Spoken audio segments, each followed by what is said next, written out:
Was there anything that really surprised you as you were watching this back that either one of you said, or something you might not have realized was going on? Zach always told me that he was like all in, but it's very different hearing him in his own setting in his interviews, like how committed he really was from the get-go. And it was really reassuring. And I don't know, it made me feel really good. Like it validated the reasons like why I was like kind of falling for him at that time, the specific times that I heard it. So yeah, for me, it's just more general. Just the other dates with some of the guys and some of the conversations that Tayshia took part in that were heavy, and well documented. So I got to see a lot, and even just with some of the other guys, some of the stuff they shared that maybe they didn't share amongst the housemates. So it was fascinating, and I was really proud of everyone involved because I thought it was some really meaningful stuff that occurred. Tayshia, you clearly, as soon as you knew you wanted to send someone home, you sent them home. And then some of them kept coming back and then confusing your your decisions.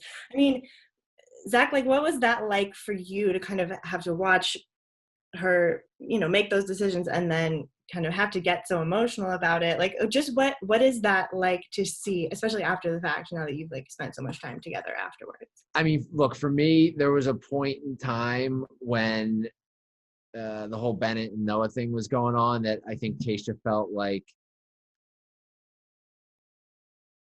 her word or her it was being discredited, right? I'm searching for the right word. So my promise to myself and to Tayshia from that moment forward was that I was going to trust her and that she was going to do the things that she needed to do in order to get to where she needed to get to. And so when guys would come back or leave or show up at rose ceremonies, I mean, I think my facial expressions kind of did a good job of telling it all. I was just, all right, what's up?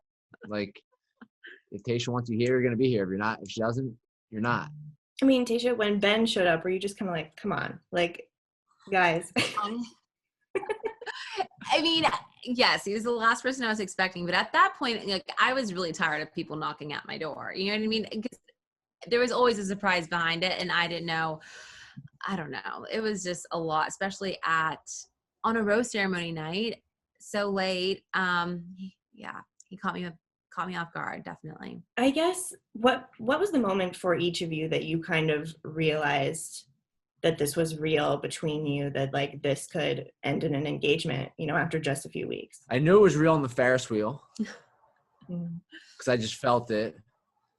And then I knew we were getting closer the night of the fantasy suites when, not for reasons you might think, but when we were, we'd had some pretty meaningful conversations, and then Tayshia kind of fell asleep in my arms around 4 a.m. and there was no need to keep her up. There was no need to talk about anything else. It was just this very peaceful, beautiful kind of moment that for me solidified that we were moving in the right direction.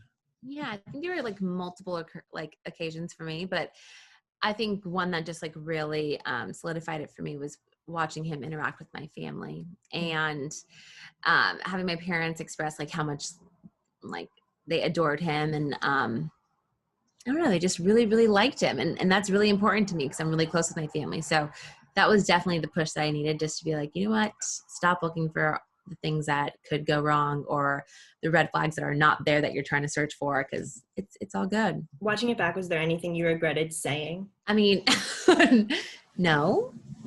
Oh. No, I was just guessing. Oh, I thought you were getting ready for me to lay it all out there.